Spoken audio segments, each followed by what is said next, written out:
Good afternoon, everyone. My name is Elizabeth Gessel, and I'm the Director of Public Programs at Museum of the African Diaspora in San Francisco. MoAD is a contemporary art museum, and our exhibitions and programming inspire learning through the global lens of the African diaspora. As we begin all of our programs, we like to ground ourselves in the spaces we are occupying. As many of us are settlers, immigrants, or descendants of those forcefully brought to this continent, our institutions were founded upon the exclusions and erasures of the indigenous peoples on whose land we are located. MoAD occupies the unceded land of the Ramaytush Ohlone peoples, and we pay our respects to the Ohlone peoples and their elders, both past and present, who have stewarded this land throughout the generations. We encourage everyone to learn more about the native lands you occupy by visiting nativeland.ca, and I'll put that in the chat. I welcome you this evening to the program series African Diaspora Film Club, occurring monthly with Cornelius Moore, who is co-director of California Newsreel, the 53-year-old social issue nonprofit film distribution and production company. He is also an independent film curator specializing in works from and about the Black world. And I also want to thank Black Public Media for co-sponsoring this series with us. Today we will discuss the documentary When Claude Got Shot. Joining us are director Brad Lichtenstein, co-producer Santana Coleman, and the subject of the film, Claude Motley. Born in Milwaukee, Wisconsin, Claude Motley is a business and legal professional that works with the international law firm Motley Legal Services. He has been increasingly active in legal social justice and immigration cases while driving the conversation on reducing gun violence and inequality. Brad Lichtenstein is a filmmaker, virtual reality storyteller, radio producer, and founder of 371 Productions. He has been nominated for 2 Emmys and won 2 DuPonts and a Peabody. Recent films include the PBS Frontline documentary American Reckoning with Yoruba Richin and the participant documentary Messwood with Emily Kuster. When Claude Got Shot is his 3rd film for Independent Lens. Based in Milwaukee, Wisconsin, Santana Coleman has been a content creator since 2013 and a vivid storyteller since a child. Co-producer of the feature-length documentary When Claude Got Shot, she currently serves as the Impact Campaign Advisor on the film. Along with a creative partner, Santana is the co-creator of comedy television series Black Girl Training, and she's currently in pre-production of short film The Last Week, where she will serve as writer, director, and producer in her directorial debut. Santana enjoys any opportunity to create content that aims to empower, uplift, and inspire the Black community. I encourage everyone to participate in today's program by making comments and sharing your reactions in the chat and submitting questions through the Q&A box. And also, please take a moment to type where you're joining us from in the chat. We love finding the diaspora in our audience. I'll now turn it over to you, Cornelius, to start the conversation. Great.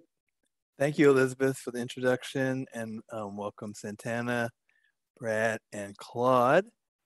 And thank you all for making this incredibly moving and breathtaking film. I was just holding my breath to figure out what's going to be next, and how bold everything is and transparent. The story as it unfolds. So I just want to get right into it to ask how you all came together, particularly Brad and Santana, who were making the film, and how you came to the story to tell Claude's story. Sure. Well, I can jump in first. Claude and I are friends and have been for almost 20. Is that right? Yeah, almost 20 years, I think. Yeah. Yeah.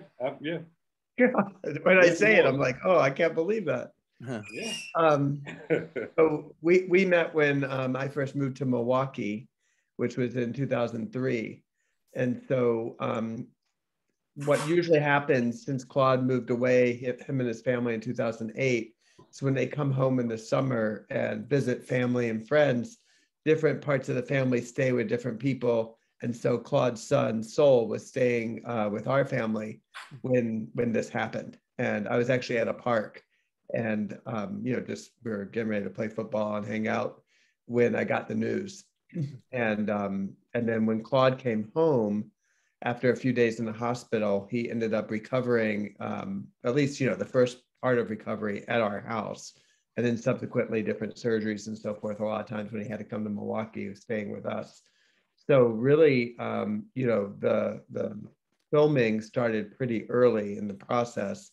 Claude and I had a conversation about, we had a few conversations about whether this was something that we ought to do. And Santana? Yeah, and so then I came about about a year and a half later after filming started. I was away, I'm born and raised in Milwaukee. I was away at college, a few hours away, and I pretty much needed an internship in order to get my diploma. And I was introduced to Brad and, you know, applied and got the job. And I started interning on When Claude Got Shot, and I instantly fell in love with it. I thought it was the perfect film for me to start my career with. And from there, it really just became a journey. Like, it became more than a job, obviously. And then I kind of moved up the ropes to become co-producer after a few years, which is, you know, I got to thank Brad for that pretty much, because that's not usually how things work. But it happened, and it really, you know, catapulted my career and really allowed me to establish some amazing relationships with all of the subjects from the film. And really just, I mean, taught me a lot about filmmaking in general. And then from there, I guess the journey to becoming an impact advisor was a little different. But from there, I've been on the project since 2016, the beginning of 2016. Mm-hmm. Well, what Brad's answer explained to me how y'all were filming a week after Claude got shot, because I was like, well, so that's really quick. So y'all knew each other. So that certainly explains that. The film is so timely. I mean, because, well, it's certainly the gun violence part is very timely. And here in San Francisco, on full disclosure, I'm wearing this T-shirt because we're in the midst of an election on Tuesday in San Francisco, where there's an effort to recall our progressive DA, Chesa Boudin, and I've been working on the campaign to defeat that. So that's what No NH is about. So, but you know, his policies are about, trying to keep people out of jail and diversion programs and working with youth and not charging juveniles as adults and restorative justice and all these very, very complicated and emotional issues for a lot of people. So it's very timely for in a lot of different ways. And so I wanted to ask Claude, what were your thoughts about why you wanted to open yourself up, and you and your family, to this, to be filmed? Well, the way I saw it was that you say it's very timely, and the funny thing about that is that it's actually happened in 2014. Mm-hmm. So we see how slow things have changed, and we're still dealing with the same issues, you know. And the problem was when I actually got shot, that was one of my frustrations, of that we were still, the things that were happening in the city of Milwaukee, and the frustrations of the people of years and years of gun violence, people getting shot, people going to jail, all this, you know, the things that were going on. I wanted to really just, you know, blow an eye to it, put an eye to it, and let people see how it's affecting our community. Because it seemed like it kept getting compartmentalized in a certain issue, a certain way.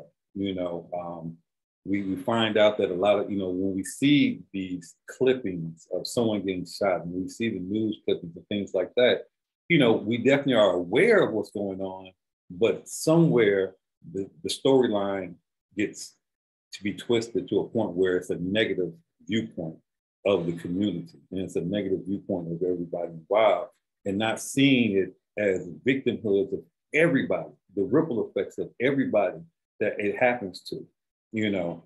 And that's one of the biggest reasons that I really wanted to, you know, show a light to. I mean, even a week after, maybe a couple of days after I had my surgery, I was on the news, the local news, talking about this, because it's so frustrating. You know, and the problem is, being mad at a 15-year-old boy who might be a victim of his own trauma is not the answer. And I think that when we talk about, you know, supporting this progressive DA, it is an understanding that there are bigger issues that we have to start to really looking at than just the actual reaction to a crime. So, Claude, when you were on the news and when they approached you about going on the news, what were they asking you about? Well, they were. I mean, it was at that point in time. You don't think of it as a a person really crying out for help to the whole community as a whole to start getting issues. They want to look at the tragic part of it. And they want to really feed into your anger and ask you questions of, isn't this a shame and things like that. But my thought process was, it is a shame, and why isn't something happening in our community to quell issues that we definitely know is right in front of us, And me being hurt is one thing, but I'm just one of thousands of people and hundreds of people every year that happens to in Milwaukee. And why aren't we doing something about it? So everybody felt very comfortable, when and getting into very intimate parts of their lives. I'm curious how you met Victoria Davison. Yeah. How she became part of the film. Excuse me. Well, I reached out to Victoria just, because of what happened in the story, and knowing that Nathan had been shot by her during an attempted carjacking. And she was, Santana reminded me, but I mean, my memory is she was pretty open from the beginning. And we met her and her mom. In fact, if I remember correctly, because, she was, her husband's job was out of town. He had to commute, and she had 2 little boys at the time. And whatever it turned out, we had to meet while she was getting her car serviced. So the first time I met her was at a service station while she was waiting on her car to be finished. And we, told her that we were interested in telling a story from 360 degrees of perspective about gun violence, and would she be open to it? And she said yes, very graciously, even though she was in the middle of experiencing maybe the most intense part of the trauma that she had to deal with after shooting Nathan. So, and that's one of the beauties of the film, is that you get into all those different aspects of people's daily lives. Yeah, when somebody needing to get their car repaired, which probably is connected to what had just happened to her, and the thing with you, Claude, just the medical bills and the trauma and the whatever, all those things that bring up in all your relationships that that's all captured in the film. So that's very, very impressive. I was thinking there was a scene where where you and Claude are with Kimberly, the wife, and talking about the medical bills. I think I saw the film in the festival version, and so when I saw it that way, and I thought, oh well, when the broadcast, they're gonna cut that out. You're gonna have a dispute like that. You're not gonna. And so I don't think we cut it out. I think we had to bleep it out. Oh no, you didn't cut it out. I was surprised it wasn't cut out. Okay. There was a lot of things that I felt like I was watching a Roadrunner cartoon. Yeah, that was good. But you at one point, Claude, said, what, maybe you just stop that, but you let it happen. So that's amazing too. Well, the thing about it is that once when you look at that, you realize that this whole situation, when you talk about, a gun violence, it doesn't stop just because people don't think about it anymore, or people don't really know where you went or things like that. It has a lasting effect, and the bills and things like that, we all, I guess, financial issues is one of the biggest reasons why people get divorced in this country. You know what I'm trying to say? And added to that situation, the helplessness that a lot of people have when it comes down to medical bills and dealing with insurances and things like that, that is extra pressure that a person carries for sometimes no fault of their own, So we definitely thought that that was a good, you know, when it happened, of course, we were kind of like, you know what, I don't know if you should, I don't know if we really want that. I don't know if I really want that. All our business out there, right? Right, exactly. But you know, once you realize, and especially how tactically the editing was done by Michelle Chang, which I want to give out a shout to, and you know, and overseeing exactly, and you know, and Brad, and you know, trusting Brad to, you know, to really do a good job at editing. We wanted to make sure that message is that, you know, this is a situation where families are all in without, they cannot walk away from it, you know, and that's what we really wanted to show with this, that it's not just, you know, that person's in jail, now everything feels better. No, this is something that we carry and we have to actually work through as a family. And I was to say, I did not know, and I should have known, that you know, the medical bills and the you know, all those kind of things that you encountered, some, you know, you have to deal with the insurance companies, and you don't get any kind of support from the state, which I'm shocked at. And anyway, well, the thing about it, we did get some support. The state did give us a victim support, which was, I think it capped at $40,000. But the thing about it is that I had 10 surgeries, you know, and that's it that was spent within the first 2 surgeries. So for the rest of the time, I was really dealing with not only the actual shooting, but it cascaded into a lot of different infections because it was in my mouth. Broken, you know, the joints that were actually put together broke. And the insurance company was looking like, well, it was fixed in that first surgery. So this is something completely different, you know, and it's, I mean, we can go on for a whole show talking about the ways insurance companies try to get out of not paying things, but it really affected me. And also the question with Victoria, because she, based on the experience, she moved out of Milwaukee into the suburbs, and you know, with the idea that that would be safer for her and her family, and maybe in some ways it was, but then there were other issues related to racism and you know, how she and her family were treated in this new space. So that's what I was saying when I began. There's so many issues that come up in this film, but it never feels overloaded. You know, you all.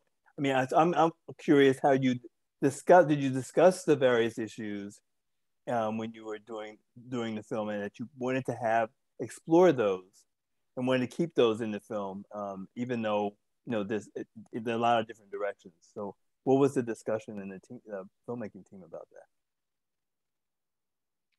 Santana, you want to jump in? Sure. I mean, I definitely think Brad can answer this question better than me, especially as he's the director, and I'm sure he had a better vision for exactly what was going to happen. But my journey, and kind of, I guess, what I learned as this being my first film, was really to just kind of let stuff happen. And I think a lot of stuff, first of all, and I don't want to speak for Brad, I'll let him kind of talk about that, but I know that Brad has expressed in the past that this was the first person he had ever known personally who had been shot. For me, this was an unfortunate normal. So I think in a way, I knew some of the issues that we were going to come across, at least internally. I definitely didn't discuss them with Brad or anything, but I think that we all kind of just let it play out. And we all were also shocked by a lot of the things that came about. We also kind of had to buckle in for the ride of oh, now he's got to face this. Oh, now she's got to face this. And now this has to happen. And so I think it all kind of, at least what I learned about documentary is that once you turn on the camera, the movie will in some ways make itself. You know, obviously there are a lot of things we got to do behind the scenes, but in a lot of ways, once you turn on that camera, there's a lot of things that can just kind of come about from there. Yeah, I mean, I can add just that the mission, if you will, was always 360 degrees. We had come off, as a company, of a 2.5-year period of doing a 100-part podcast series on gun violence. So we had learned a lot about the issue when we understood what Claude just called the ripple effects earlier. And so to that extent, we knew that there was so much more than what people see when they, see a story in some kind of news platform. But then some of these things start to unfold and reveal themselves to you. The interview with Nathan's mom, with Regina, that came later.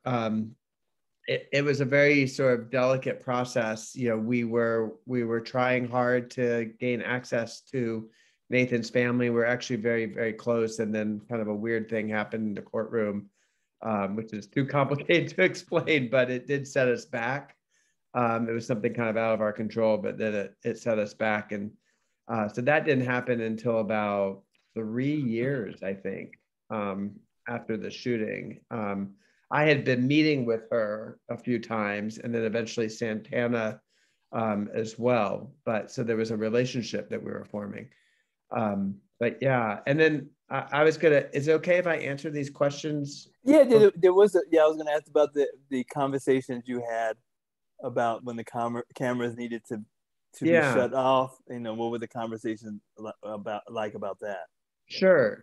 So the way that works is actually with every film of this kind that I've ever been involved with, and certainly all my mentors as well, is that right up front, we say that there are some ground rules that are designed really to give power back to a film participant, because we know that there's a lot of trust involved in how much power we have in taking all the steps we take to tell a story and represent a story. And one of them is that we'll turn the camera off when asked.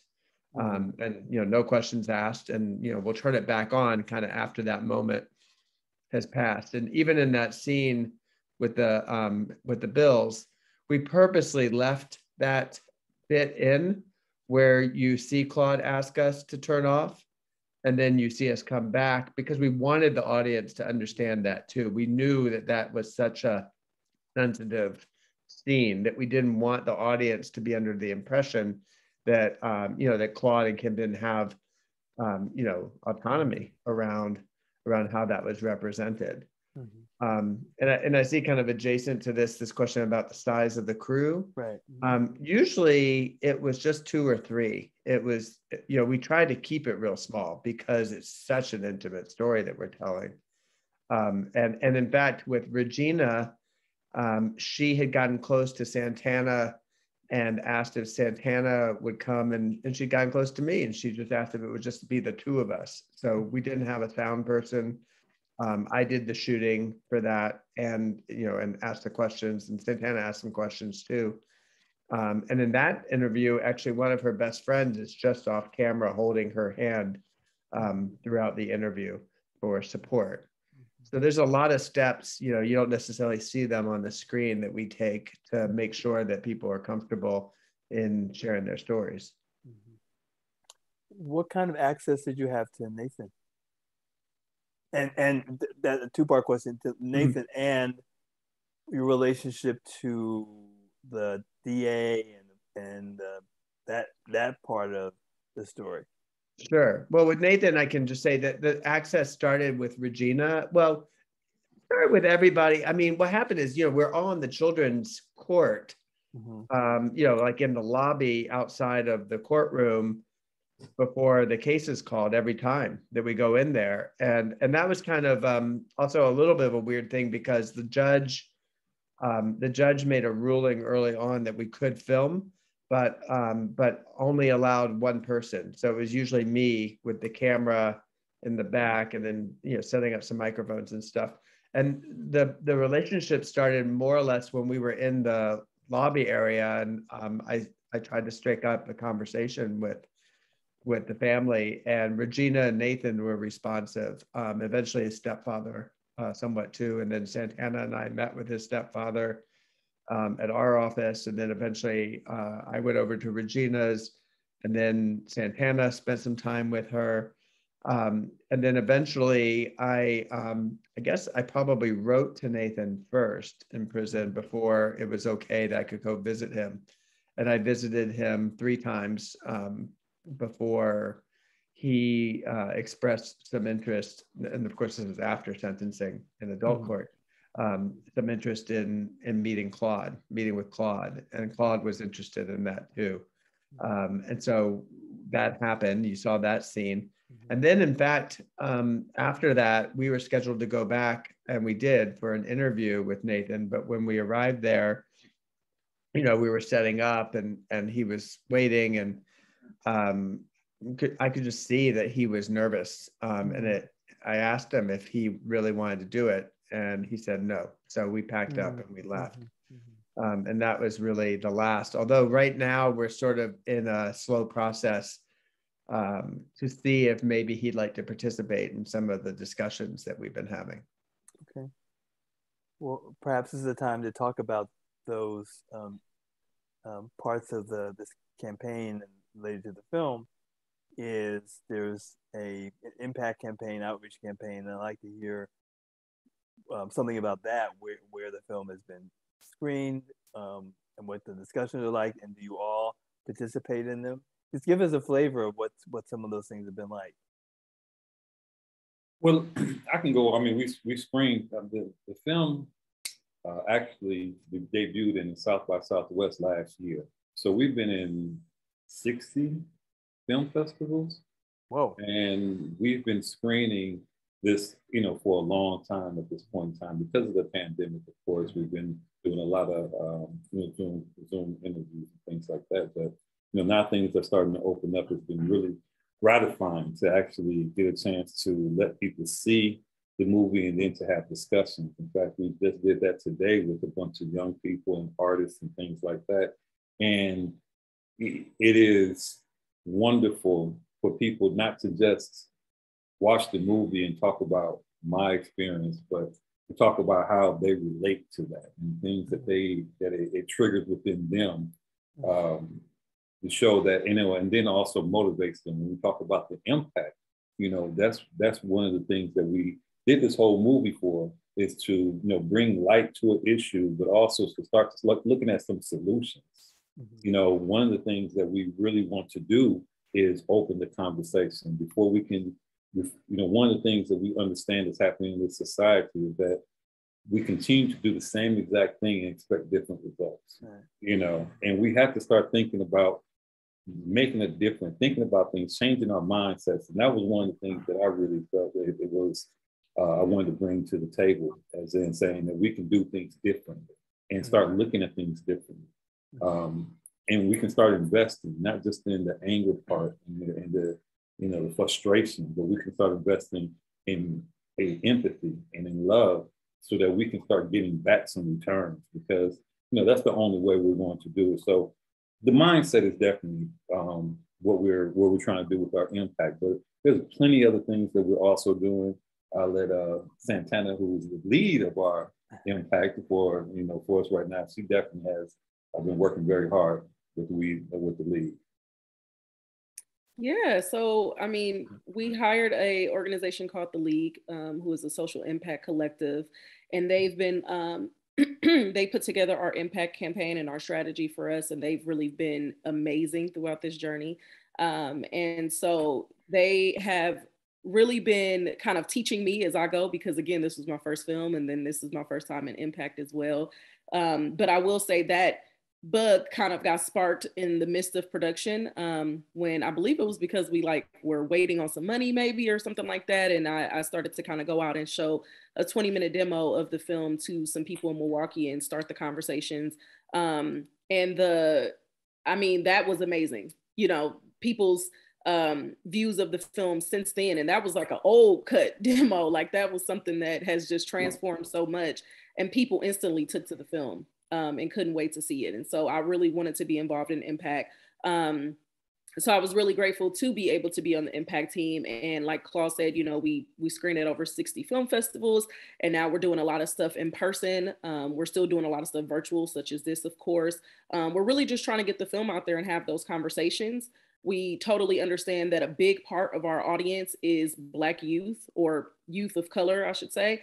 And so we've really been trying to target them and show them the film and have conversations about what does prevention look like, gun violence prevention, what does intervention look like, what do kids need. We have been focusing mostly on Milwaukee, but also this, I mean, of course, this is nationwide, but what do kids need in order to not pick up the gun? Like Claude asked Nathan, you know, to go back even further, what did he need to not end up in that predicament? And so we've really been hosting those conversations. We're also targeting Black parents, because we also understand that this stuff usually starts at home. And we've been getting amazing reception from the community. So many people feel like, I mean, pretty much everybody feels like they can relate to this story in one way or another, no matter which aspect they're coming at it from. I was telling you guys before we kind of got live that we're doing a mural with an organization in Milwaukee called True School, which is what Claude was talking about earlier today. We're really excited for that. And that will be led by youth artists. So that's a way for us to really empower them and uplift them. We are continuing to put together events. We're trying to partner with the NBA right now. We have some conversations going with that, and we're really hoping that not only the NBA, but also some influencers that we're talking to can really help, you know, put that bug in those kids' ear and really help, you know, lift them to make better decisions. So we have tons of stuff coming. And usually, to answer your question about who's involved in this, usually it's us three, or a combination of us three. Victoria is also heavily involved in the impact campaign. And like Brad said, we're really trying to, we're hopeful that we can get Regina and Nathan involved in the future as well. So I thank you for that answer. Did you have a response? I was just going to add, because there's so many things, just to add a couple to what Santana relayed. That the league has also created, in partnership, I believe, with Render, a digital curriculum that we're distributing through PBS to schools, and also distributing through youth organizations to, you know, young people through organizations, so that there's tools to mentors that they can use. And then, you know, we're also looking at ways to have some influence in the criminal justice system. So for instance, we did a screening, a virtual screening at the Wisconsin conference of all the attorneys general and prosecutors and, you know, the folks who are working in the criminal justice system. And then a lot of what we're doing in Milwaukee right now is kind of seeding ground. We already had what we call Genius Bank meetings, kind of like focus group meetings, with representatives from those different target audiences in 5 or 6 different cities. And so the league is now going to sort of take what we've been learning, what we can do successfully to build on things happening in Milwaukee, and then repeat that model in other places. And we're always open to invitations. So Brad, you're saying about the discussion guide, is that in process, or is it finished? If it's finished, it will be on whenclaudegotshot.org. But is it completely done yet, Santana? It's not complete. It's very close. It's about 98% there. We're finishing up the finishing touches. And thank you, Brad, because there's so much going on with the impact campaign that it's impossible to tell everything that we're doing. So, and we have a digital campaign too. Maybe you should talk about that. The Blank Got Shot.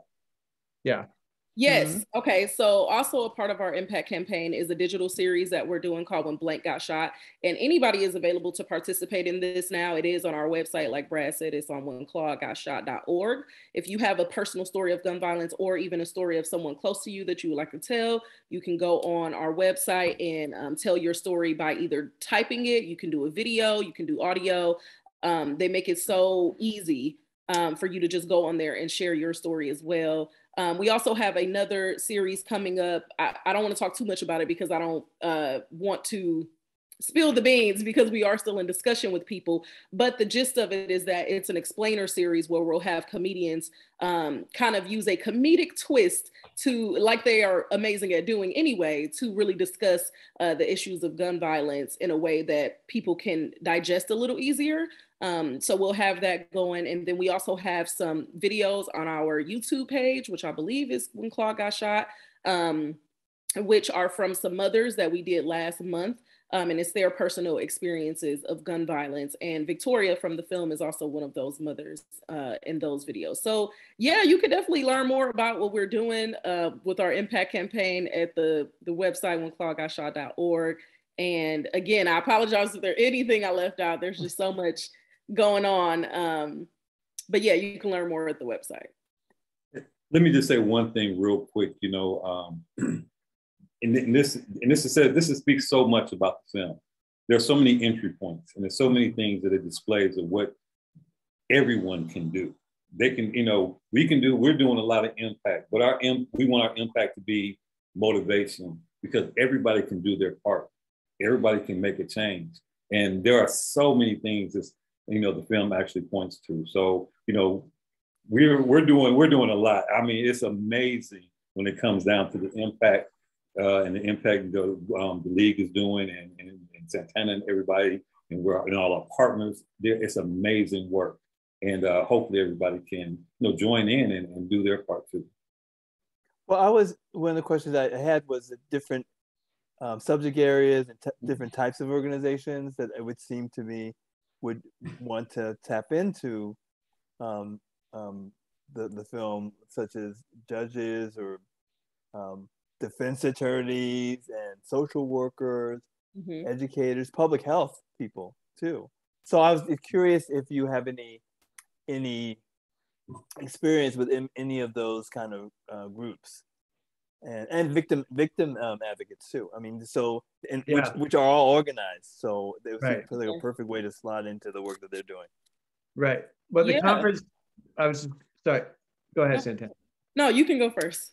Oh, I was going to say the conference that I mentioned was covered most of those groups, and there's a similar conference in every state, which is which is an important audience for us, for sure.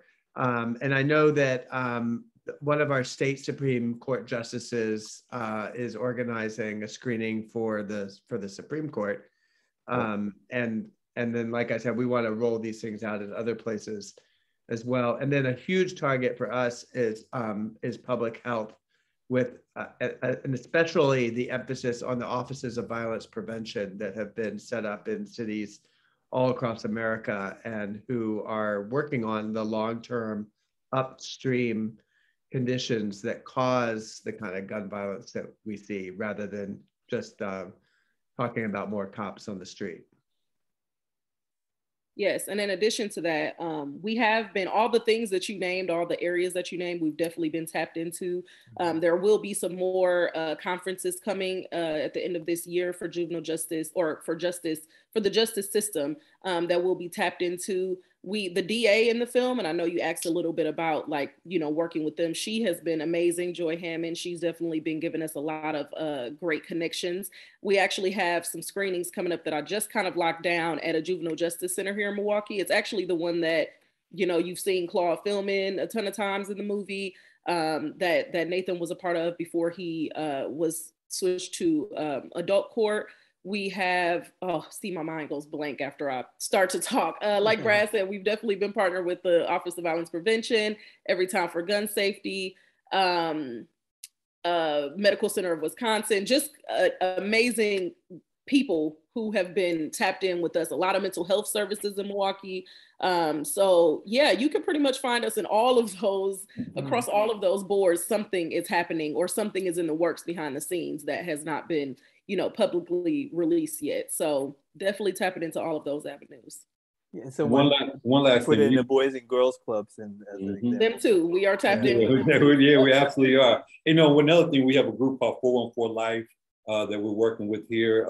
We screen for another group called Expo when we talk about prisoners that are being reintegrated within the community, and we feel that that's also a big part. Interrupters of stopping it, but also the after effect. We got to talk about breaking cycles, and when we talk about showing this to people and allowing them to go ahead and be vulnerable in their situation and being able to heal, but also directing them and giving them paths. That's one of the things that, one of the questions that I saw, that asked about one of the most dynamic things, I guess you could say, that happens in one of our screenings, and that was one where we had a lot of ex-prisoners that not only responded to the movie, but also responded to the vulnerability and how they related to it, because they were in the path of healing and trying to find a new path.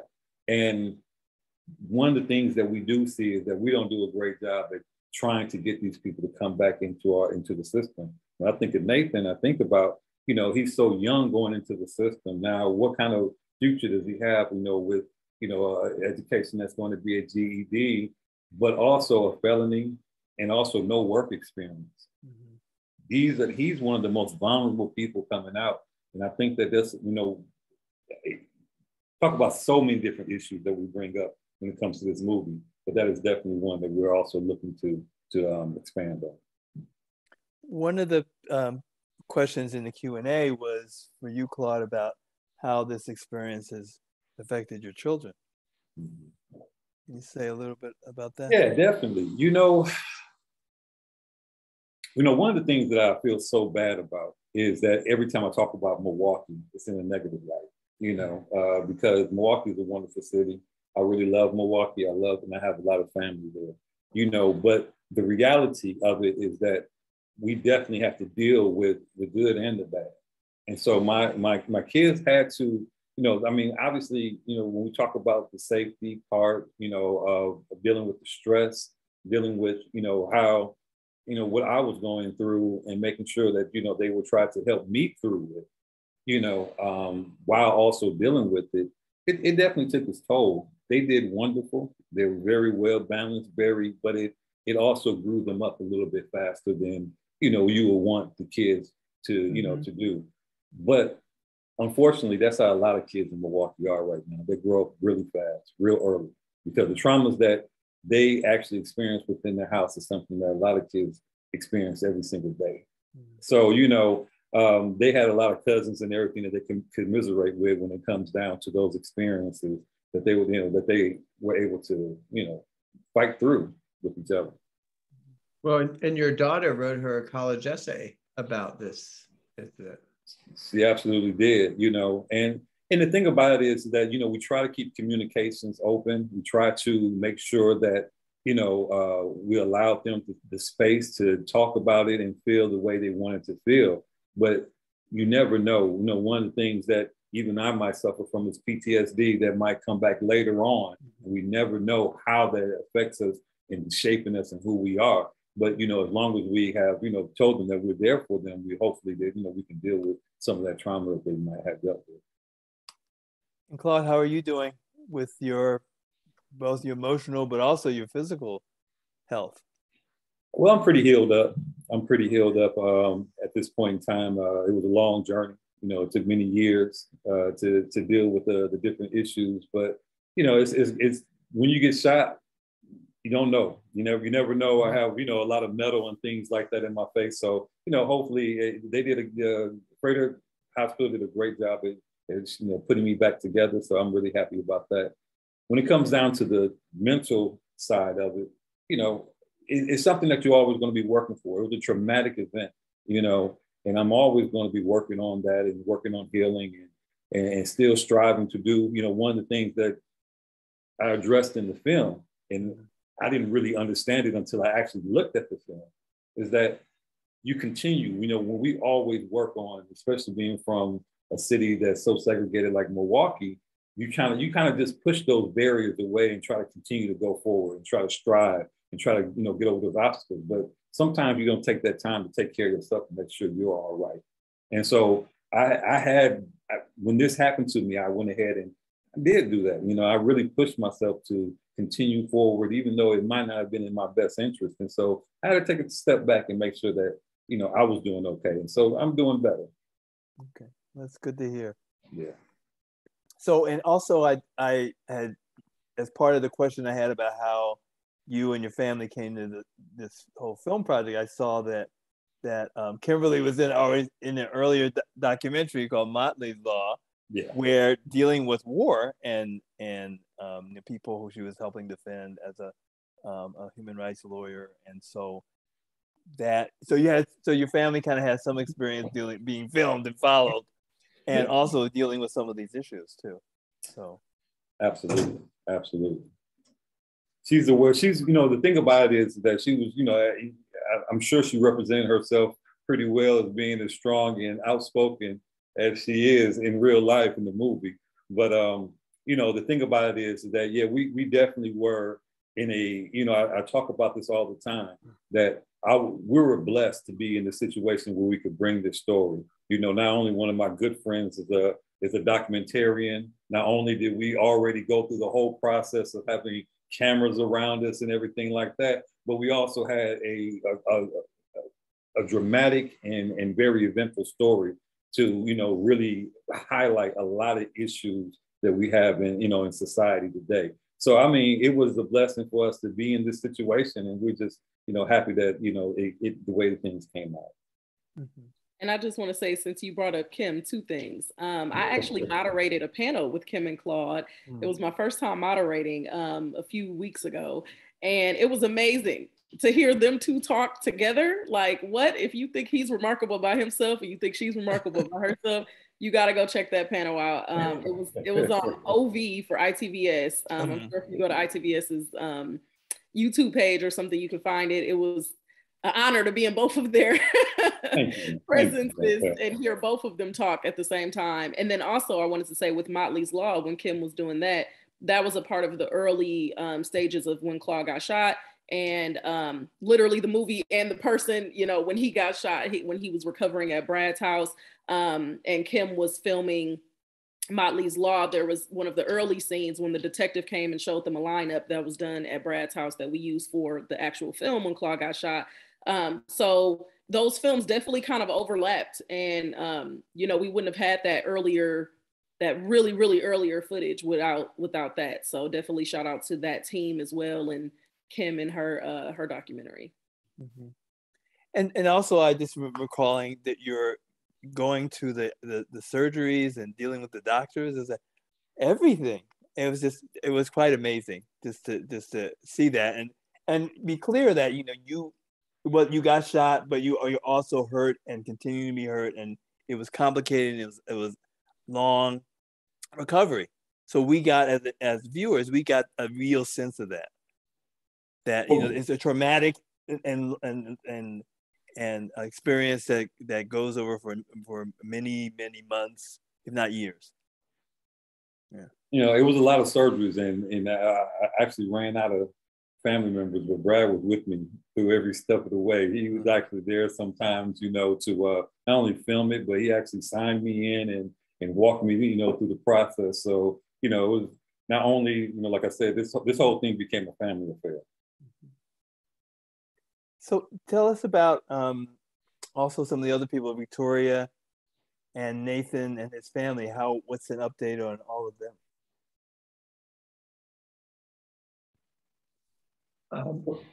Excuse me, sorry. Well, Nathan is obviously doing time, and he's getting closer. Hang on, let me clear my throat real quick. Okay. So I believe he's about 4 years left, and we've talked to Regina, Santana, and I in various forms, texting or talking, and he's been just pretty focused on trying to get through his sentence. Like Claude mentioned, we're hoping that we can include him. I know that the Department of Corrections is open to him talking to people, depending on the circumstances. So hopefully that'll happen. Victoria, is kind of amazing because not only has she gone back to school, gotten the degree, the advanced nursing degree that she was out to get, and gone back to work, but she also survived a very near tragic accident that happened when she gave birth to her third child. So this is not in the film, but during the C-section, her intestines was clipped, and she had to go through surgeries to repair that and survive. So, everybody in this film is tough. Everybody has gotten through so much. It's kind of remarkable. And she's doing good. She started to participate in some programs like Santana and Claude mentioned with us too. So she's incredible. And her oldest just graduated high school. and is going to college to study computer science. He's a total awesome nerd. Love him. So I was curious also, how does this experience with this film make all of you think about the issue of restorative justice and how we do it? And it's a very complicated thing, very question, and because there are so many different components. But I'd like to just hear your reaction to that. Claude, you want to go first? I'm sorry, can you repeat the question? I'm sorry. The whole issue of restorative justice. Okay. And how possible is it? And how we can achieve it, because there's there's pushback against it, but there's also, it's clearly the way to go, but it's not a straight shot. So yeah.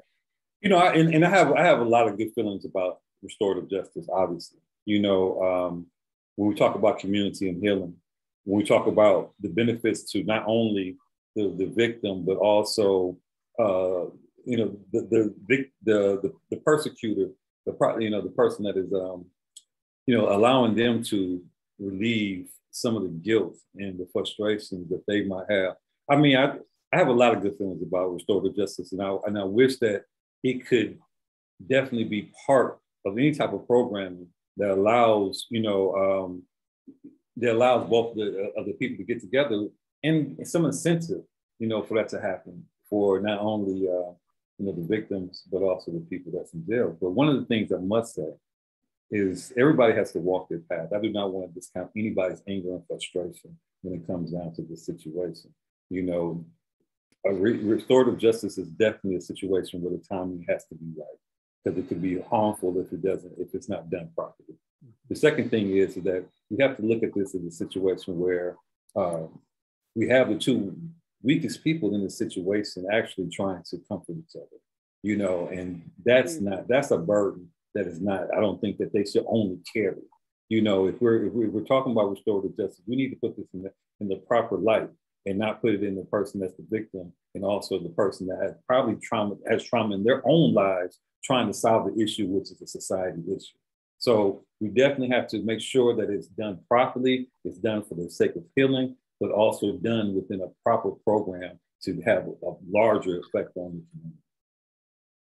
Excellent, thank you.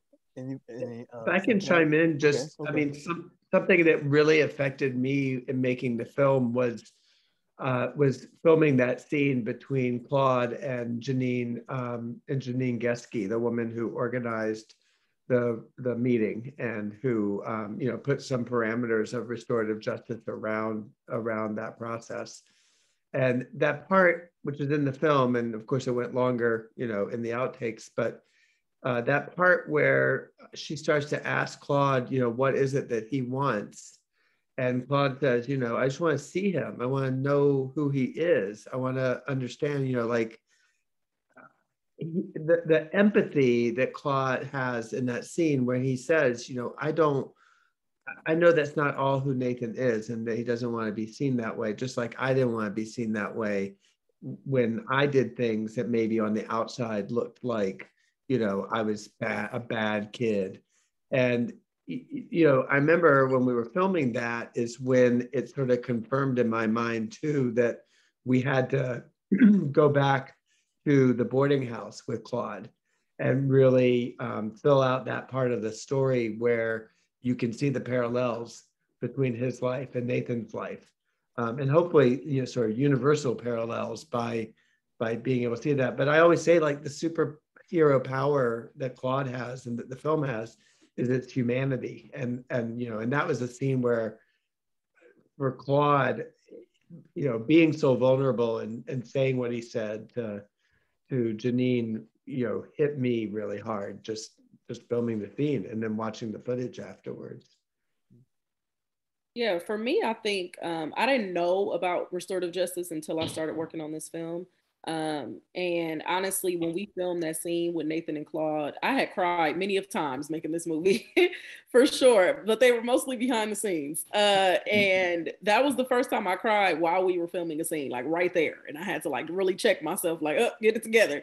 But it really, all I remember thinking in that moment was like, like Brad said, we really thought about the humanity throughout this whole process, and we really thought about humanizing everyone throughout this process. But it was, I don't know what it was about that setting, but I was really able to see Claude as like that scene in the movie where we have Scott, I think it was his friend Scott, talking about how he saw Claude and how he never thought Claude would be in this predicament.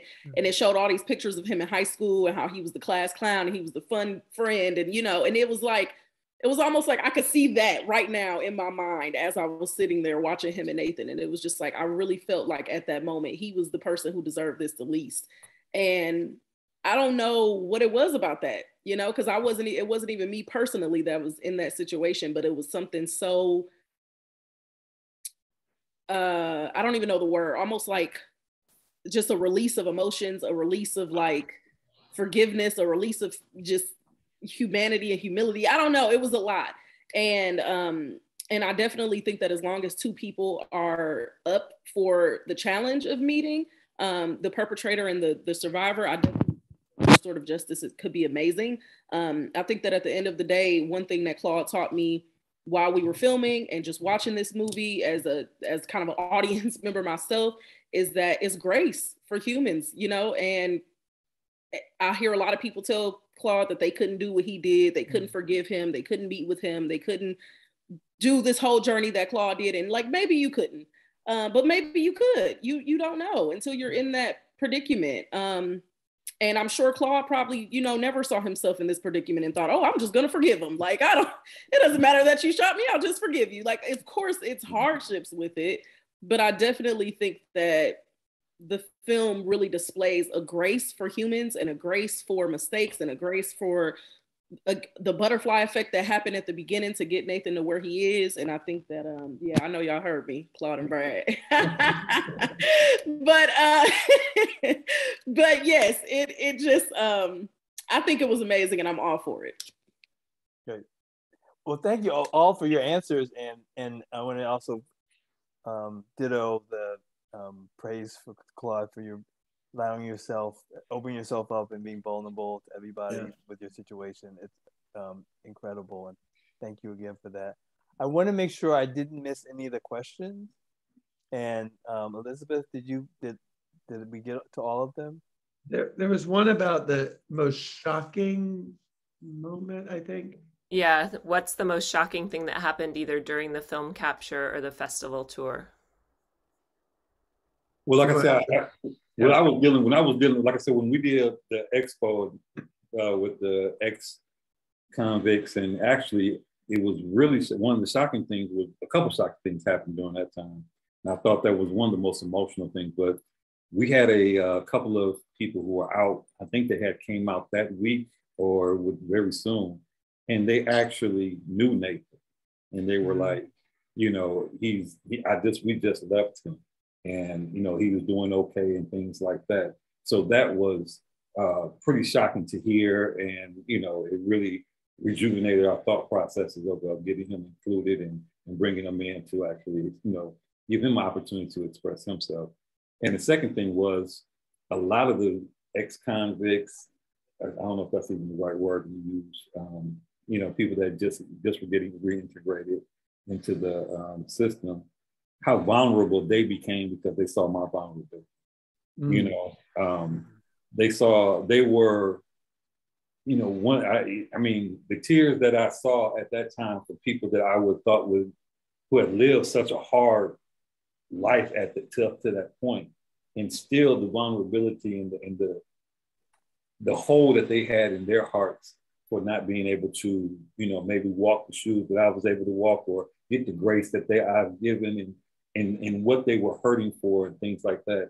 I was really emotional. It really touched me very much. And that's when I said, you know, we really need to start thinking about how we break these cycles and support those people that want to break the cycle. I think also everything Claude said, because I was at that expo screening and it was I clearly one of our favorites in a way. Like it was definitely something that touched us both, and Victoria was there as well. But then also two other moments that come up in my head. One is early when we were when I was showing the 20-minute demo, I actually screened at a high school here in Milwaukee, and Nathan's brother ended up being in the room. And this is a brother that's on his dad's side. So we know his siblings on his mom's side and have met him several times, but this was a brother that I didn't know was his brother. And, you know, at the end, he pulled me to the side and was like, that was my brother. And that's a moment that always stuck with me. Unfortunately, nothing ever came from that. I kind of lost contact with him, but, you know, Brad and I were really hopeful that, you know, we could remain in contact with him and kind of loop him into the film, but that unfortunately didn't happen. And then another moment that was shocking to me was a few months ago when I screened the film at a program that I actually now work at, where I teach high schoolers in a juvenile justice program about filmmaking. But before I was working there, I screened the film to them. And this was a totally different group of youth. These are youth who are, you know, in between the system, awaiting sentencing, things like that. And it was a lot of youth who were like trying to tell us how Nathan could have been a better criminal. And to me, it kind of halted me, because throughout this whole process, as you can imagine, the impact has been beautiful. The impact has been people sympathizing and empathizing and wanting to be a part of it, and a lot of things like that. And if this was just a group of youth who helped me realize that we won't get to everybody, and we might not be able to save everybody, or we might be able to save everybody, but sometimes we got to meet them where they are, or we have to come about it from the back door. We got to come about it from a different perspective or a different way. And I always kept that in the back of my head. Every time kids watch the film now, I'm always a little nervous. Like, you might get the kids who understand, you might get the kids who don't care, and you might get the kids who are like, well, I'd have shot him too. And it's just, you don't know. And you just have to be prepared, and you have to be prepared to then elevate that conversation to something more positive and bring it back around to, you know, the goal of the impact campaign. So those are the moments I remember, or that were most shocking. I guess for me, I mean, the most shocking moment, there are two. Now, I don't know if it was shocking, but the ones that don't leave me, they're kind of just emblazoned in my mind's eye. The first is just finding out. I mean, it was a sunny, beautiful day, and I was just arriving at the park with my kids and with Claude's son, Sol. And, you know, we had a football, and we were getting ready to, you know, there's a beer garden there with brats, and it's just a total Wisconsin thing. And you know, we were getting ready to, and then I got a message on my phone, and I had to tell Sol. And you know, my mind just went to, your dad's okay. He's gonna be fine. You know, this is what happened. And I remember the thing I clung to was that in the message it said he's talking to people. So I knew, you know, that meant whatever lay ahead, he was gonna be okay. And then the other one was when I first met Regina, when I finally, you know, got the chance to go over to her house, and I walked in, and it felt like a funeral home. It felt like you know, a place with such a you know, such a deep void of presence because of Nathan's absence. And, you know, as a parent, and you know, feeling, you know, I'm going through all this journey with Claude, and, you know, you can see, you know, that it's going to lead somewhere. I mean, where that somewhere is, you don't always know, but Claude is full of life and energy, and, you know, and we're on a journey somewhere. When I walked in there, it was like frozen in time, and, you know, Nathan was just missing, and Regina's siblings, I mean, Regina's kids, Nathan's siblings, you know, she was exhausted. I mean, it was hard to parent, and I got about a block and a half from their house when I was driving home, and just pulled over and cried my eyes out. It was, you know, it was hard. You know, but we're all going somewhere still together, which is the good thing about this movie. Well, thank you all for your very profound thoughts, as well as for this incredibly wonderful film that's, I think, could certainly change people's lives or get people to think in a different way. And we're at time, but I wanted to make sure people know how to access the film. It's going to be streaming on PBS for another few weeks, and then after that? Not even a few weeks. I think Okay. only 3 days. Okay. And then we're working on some deals to have it streaming more permanently on some platforms starting in late September. Okay, great. Okay, thanks, Brad. Thank you, Santana. Thank you, Claude. Thank you, guys. Yes. Thank you. Thank you so much. Really appreciate y'all for having us. Yeah. Absolutely. Thank you so much. And I just wanted to ask, will people be able to find out about where it's streaming at the whenclaudegotshot.org website? Absolutely, yes. And also, if people are interested, if you go to 371productions.com, it's right on the homepage. I think if you scroll down, you can sign up for our list. And we're not spammers, but we'll definitely post something when it comes out again too. Great. Thank you all so much for being here this evening, for sharing your time, and for, of course, sharing your story with us. I want to let everybody know that our next African Diaspora Film Club will meet on a special day and time next month. It'll be on a Saturday, July 9th at 12 noon Pacific, and we'll be discussing the documentary Revolution from Afar with director Bentley Brown. In the film, Sudanese-American poets and musicians engage in performances and a conversation around dual identity and belonging to Sudan, from which they have been physically cut off. I also want to remind everyone that MoAD is currently open to the public with beautiful exhibitions. So if you're local or traveling to the Bay Area, please come and see us. I did put a link to a online survey in the chat, and I'd love for everybody here today to fill out the survey to give us feedback on the program. And everyone who fills it out will be entered into a raffle to win $25 gift certificate to the MoAD online bookstore. So there's a little incentive for you. And the survey should pop up after you leave the program. And thank you to Black Public Media for partnering with us and supporting this program. You can check out their season of Afropop, The Ultimate Cultural Exchange, online, and I put that in the chat as well. I just see Priscilla asked about the next discussion. It's going to be Saturday, July 9th at 12 noon Pacific about Revolution from Afar. It's not yet on the MoAD website, but it will be soon. So I'm happy to send everybody the link to it when I have it up there. But thank you all so much. This has been such a fascinating and really healing conversation. So I appreciate you all. Thank you, guys. Good night. Good night.